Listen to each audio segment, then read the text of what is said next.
Bueno, estamos aquí en el EMF, ahora tenemos a Georgia Sinclair, es una DJ productora de Australia, vive en Los Ángeles y vamos a ver qué nos dice, cómo le ha ido en el festival. Ya tocó, aquí le vamos a poner un par de escenas, si están pendientes de las redes, ya vieron que estuve detrás del escenario ahí compartiendo contenido del que no ven ustedes, sino el especial que tenemos, por eso deberían de estar todos suscritos en los canales del canal de Momo. Y así que, Georgia. Hi. Hold on, yeah. You only speak English, so we are gonna do this interview in English. Get the subtitles if yes, you need I'm them. sorry. So we're gonna try. We wanna try to show you some words at least Perfect. in Spanish. So if you could it's interpret nice me, that would be great. It's nice to know you, and Nice to thank you meet for you the too. opportunity to have you here and get to know you better. Of course. Thank you for having me. Thanks. The first time in Guatemala. It's actually my second time. Yeah, I tried to play this festival last year, but as you know, It was we cancelled. got rained out, we got cancelled. So I did actually fly in. But and didn't get to play. I got to meet some people. We did a meet and greet at the hotel, but I didn't get to play, unfortunately. But Did we made meet up your for it. expectations? You more than met my expectations. That was amazing. That was one of my most fun shows I've ever played. I had the best time. And you usually play more at clubs than festivals, am I right? Usually more clubs, yeah. So normally I produce tech house, so my sets are usually a little bit more tech house, a little bit more underground. But because we were playing the Lunar stage today, I thought we'll go a little bit more hands up in the air, festival. You didn't have the tequila lovely. bottle because I saw you. I was right behind you on You're stage. right. You had the tequila bottle I and had the Don people went crazy Julio. when you took a shot. Yeah.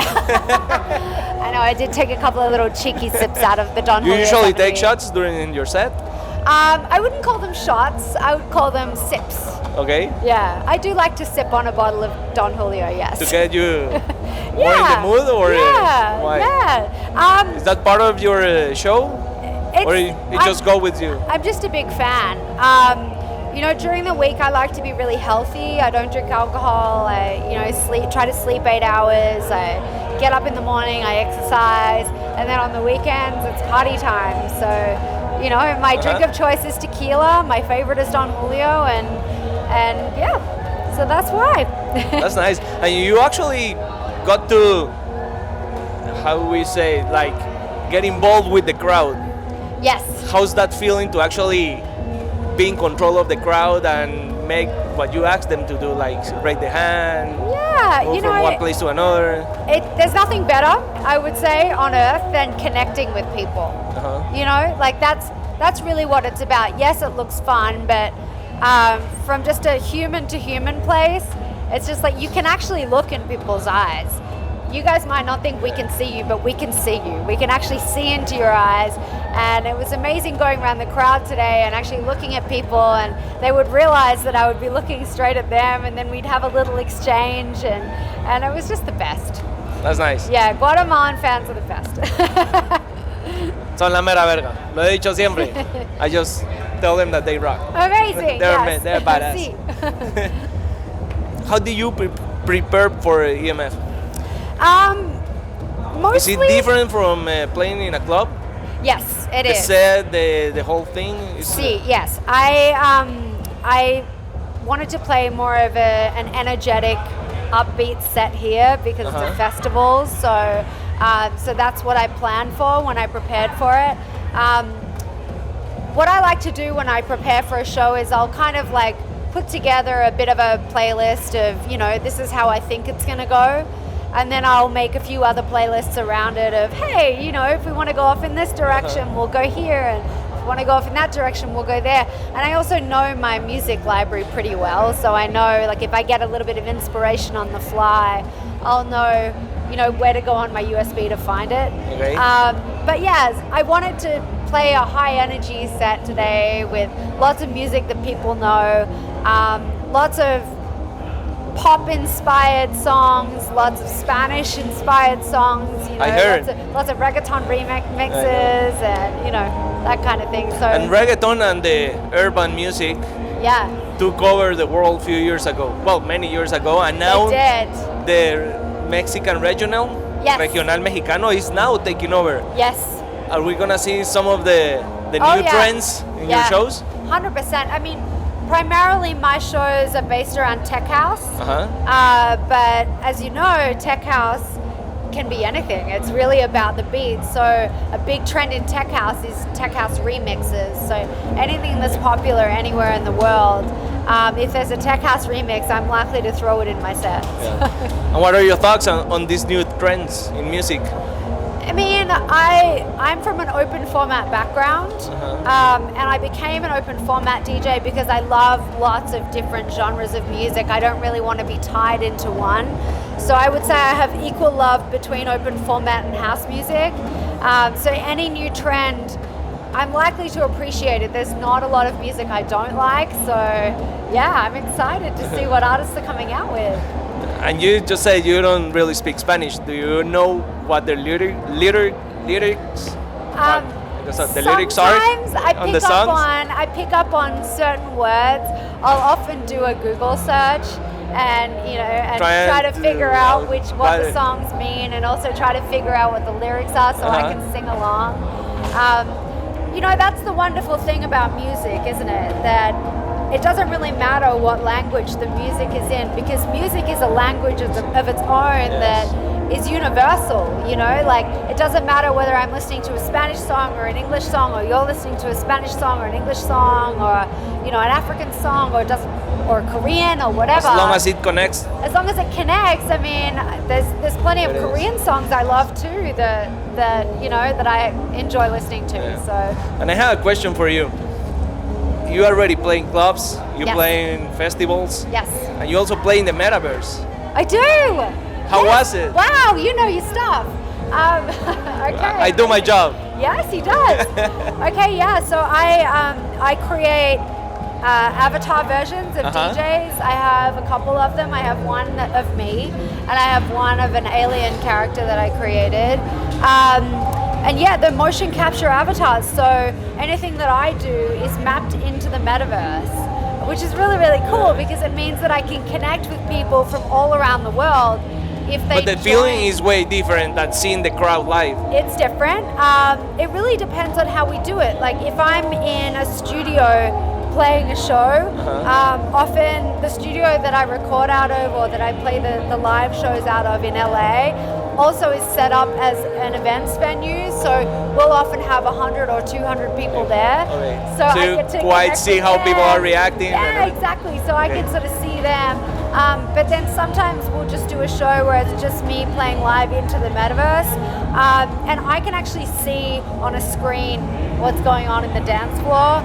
And if I wanted to, I could actually put on a VR headset and go in that way. And so, That's nice. There's a lot of different ways to connect with the crowd in the Metaverse. Do you think that technology, we can call it, is gonna take over this kind of connection between artists and fans? Yeah, I do. I mean, the great thing about Metaverse technology, and it has a long way to go. We're only at the start right now. So I don't know what it's going to look like in 5, 10, 15 years.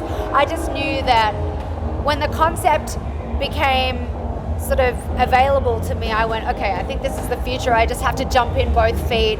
Even if there's only 10 people at my show, I just have to get involved, right? I have to start somewhere. The first time, I'm sorry to interrupt, but the first time I heard someone playing the Metaverse, it was Marshmallow in a Fortnite game. Yeah. So that was a pretty successful one. I built my first avatar about 2 years before that. Oh, no way. I've been doing it a while. So you weren't the first Marshmallow? Marshmallow, you weren't the first, you were just the biggest. But no, I was actually really happy to hear when Marshmallow played that Fortnite set, because it was so successful that when I heard that, I thought, yes, that's great. I'm onto something here. This really is going to have a future.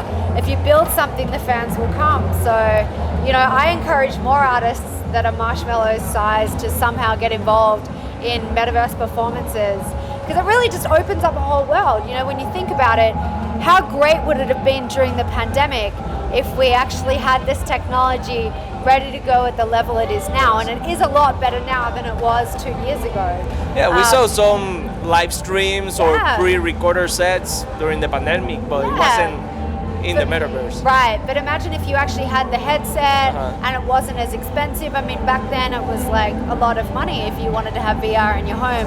Now it's much cheaper with the Quest 2 and cloud computing. There's a lot more options for people. So that's nice. Yeah. That's something I'm excited to see more of. Yeah, no, absolutely. It's going to get better and better, and there's going to be more companies that come out and do it. So. I'm pretty sure. Something that is growing and maybe in 10 years is going to be way different than it is right now. I think it will be. I think we're probably going to laugh at what I'm doing right now in 10 years, but we have to start somewhere. When you get to play in a festival or in a club, what's your go-to song that you know is going to pump up the crowd? Oh my goodness. There's so many. Or the top 3? Okay. Right now, I'm going to throw one of my songs in there. People seem to love Little Love, my song. So I play that, and that usually gets a good reaction. Okay. Any remix of a Drake song that's good. I play a really good remix of Massive by Drake, Circo Loco. I've got another good remix of that. And then I would say the third one would be a good tech house remix of Superhero. You know that Future Metro song? Yeah, everybody's loving that right now. So those 3 will be your go-to. But I switch up my sets quite a lot. I like to keep it fresh. So every time we see you play live, we know we're gonna hear some of that. Oh, it's different. Yeah, every time you see me live, I've usually put a few hours into my set, and yeah, you'll hear an entirely different set to what you heard before. What will be your dream collaboration? Okay, it's really weird. Okay, no. My dream collaboration is with Hans Zimmer. Why is that? Because, like I said, before I was a tech house DJ, I was an open format DJ, and that's because I really do love all kinds of music, and one of my favorite genres is actually cinematic music. I really love the way music that is created for film scores connects with people. It triggers such an emotional response, and I think that Hans Zimmer is the best at it. And that's one thing people, I don't know if they know, but usually the cinematic music is actually to make you feel something. Yes.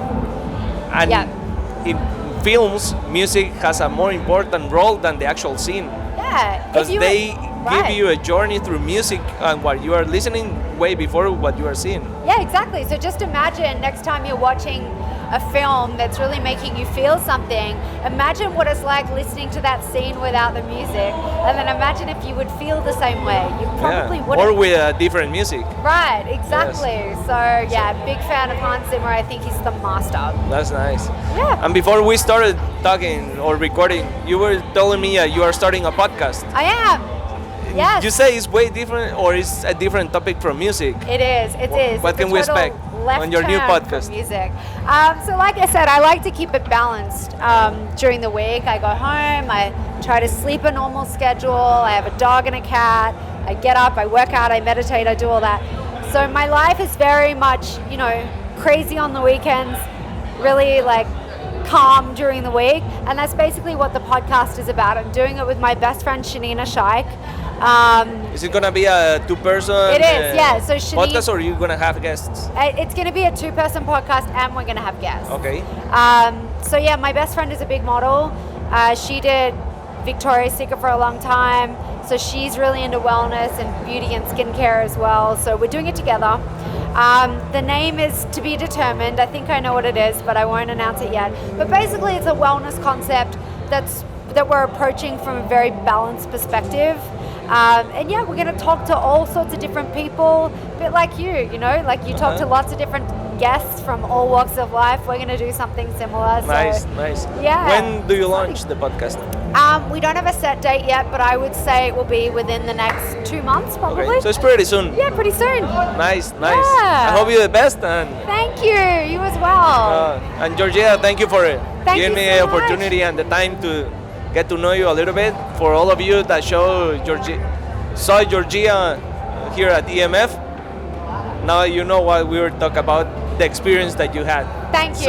It was amazing. I really appreciate you guys. You're welcome, man. Gracias. De nada.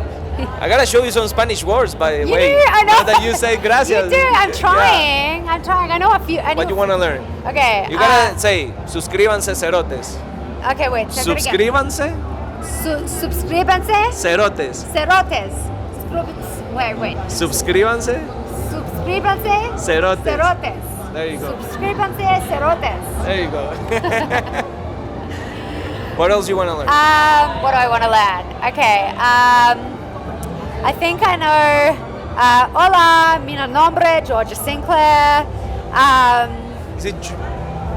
No, nothing. mi I was gonna nombre? ask something. No, I know. That's right. Yeah. Mi nombre? Sorry. Mi nombre Georgia Sinclair. ¿Cómo estás? Is how are you? Sí. Yeah. Muy bien. Muy bien. I'm good. It's good. Yeah. Buenos dias, good morning, buenas noches, good night, hola, adios, that's about all I know. Yeah.